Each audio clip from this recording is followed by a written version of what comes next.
You can't have children or another one until you watch this video. Keep watching as we go over top 5 things you should have before you conceive. Let's get to it. Bonjour, welcome to Clinique Molière, where we increase awareness and improve the quality of living. I'm Rachel. I'm a family nurse practitioner. I'm also a certified nurse midwife, and on this channel, we talk about mindful living, self-development, and women's health. Let's get to it. Number 1, overall health. So it is imperative that you know your overall health and well-being before conceiving and before bringing children into this world. The U.S. maternal morbidity mortality rate is more than double compared to other high-income countries. Okay, so more than double. So in other words, you could die doing this thing. Okay, so make it count.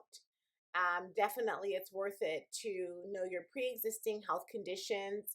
Definitely worth knowing your BMI, your overall health.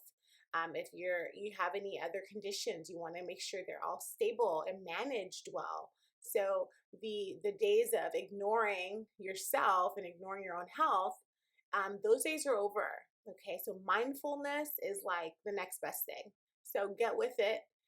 It's so important. So mind, body, spirit connection on this channel, we're always going to talk about that connection.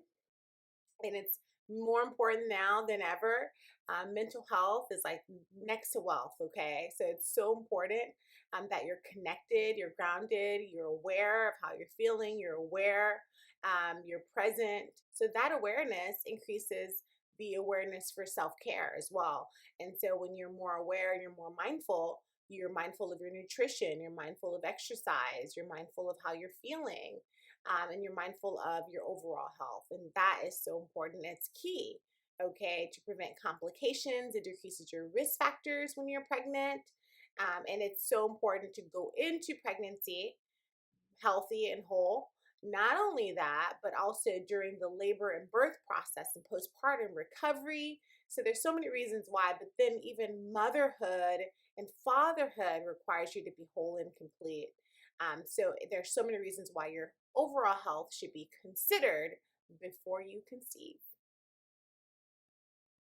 That means go out today if you're considering it. If preconception counseling sounds daunting, I get it.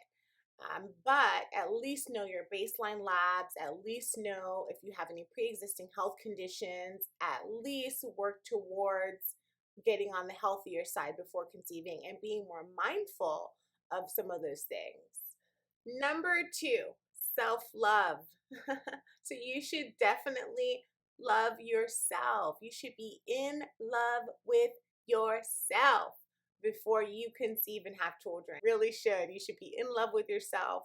And self-love, that includes being gentle with yourself, being kind, being easy with your faults, with mistakes, shortcomings, being patient with life's challenges. So many different things. So many things come along with that.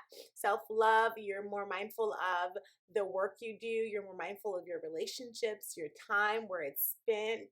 You just tend to yourself more, and you should totally have self-love before you conceive, because if you have self-love, then you can actually emit that onto others. If you don't love yourself, then you can't love another being, and you can't love anyone else and anything else. So before you have children, you should totally, absolutely be in love with yourself.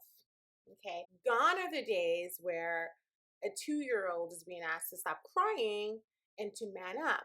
Okay, so that goes back to that gentleness and that kindness and the self-love. So if you're kind and you're gentle with yourself, you will be gentle with your children. And so it's imperative, really. It's to love yourself and to have that self-love before conceiving.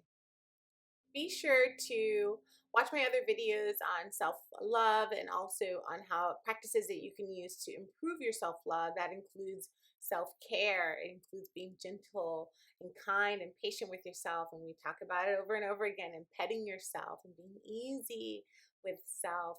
It includes being mindful of how you're feeling, okay? Expressing yourself, your authentic self, and voicing yourself, your creativity. So to be mindful of how you're feeling, you can journal in the morning or journal throughout the day. Meditation, being mindful of your feelings. Meditating even 5 minutes for the day should, get you started if you're a beginner. Also including meditations for sleep. And that really helps to reprogram and recondition, especially if you have some old traumas and some childhood traumas that you haven't healed from. So that healing work should be done as well. That also aids in self-love, forgiving yourself, forgiving others, lovingly moving forward with love and letting go of the past. All this helps to improve self-love. And it all should be, if not mastered, before moving on and bringing a kid into this world and before conception. Remember that your outer world is a reflection of your inner world. So it is so wise for that mind, body, spirit connection, and to remember that all of the inner turmoil or the inner chatter, anxiety, worry, it will be reflected in your children. So that's why it's so important to have that connection and to balance those areas before conceiving. Number 3, social support. So you want to make sure you have a strong social support system before conceiving or having children. I remember I had a client that didn't have a significant other, but had her mom and dad that were really supportive, and she was advanced maternal age and decided to do IVF, like I think at 42, to have babies with no significant other, no partner, but her parents and her family were her support system. So that's okay too, as long as you have a strong support system. It should be in place. You shouldn't be doing it alone, okay, before you decide to conceive. And I want you to consider that. It just helps with, balancing. So that work-life balance or that self-love, self-care balance, and having that support really does help and take a load off. So if your significant other is showing signs of instability, whether it be financial or emotional support, you're not getting the emotional support you need, or any stability or red flags, it would behoove you to consider maybe delaying conception or taking the precautions, putting yourself first. Look into birth control, look into some methods that work with you. There's so many different methods out there. Look into protecting yourself. Put yourself first in all of this, okay? That goes back to the self-love with the relationships and the standards that you'll have, and what standards you wanted your partner to meet and what you won't stand for, right? Number 4, passion, passion, passion. You should be passionate about what you do, okay? And so that means that you may be a barista, but you better be the best darn barista there is, okay? That also goes for, LPN, CNA, you name it, whatever the level of work is. Or it could be, advanced practitioners or, MDs, you name it. But if you don't love what you're doing, if you're not passionate, you should reconsider before you conceive, okay? Passion is where, the heart is. Passion is where love lies. Passion is your driver, okay, that motivator. Passion is more than likely where your abundance lies too. So everything else comes right along with passion. So you want to be sure you're passionate about what you're doing and you enjoy it before you decide to conceive. Number 5, independence.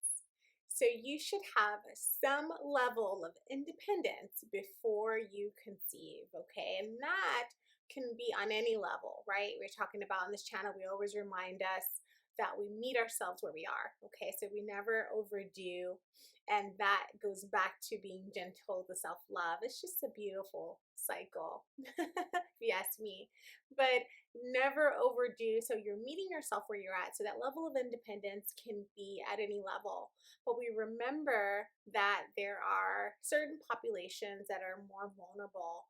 And believe it or not, in addition to children and also the elderly, pregnancy is, or pregnant population is also a really vulnerable period. So consider that. And the independence is being mindful that I'm already in a vulnerable population. And so I can lessen my vulnerability by ensuring that I'm independent at some level. Okay. That does it for this video. Thank you for watching. The top 5 things you should have before you conceive or before you birth new life.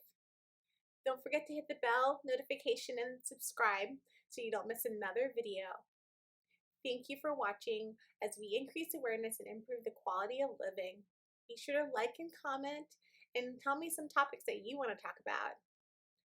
Merci for watching. I'll see you on the next video. Au revoir.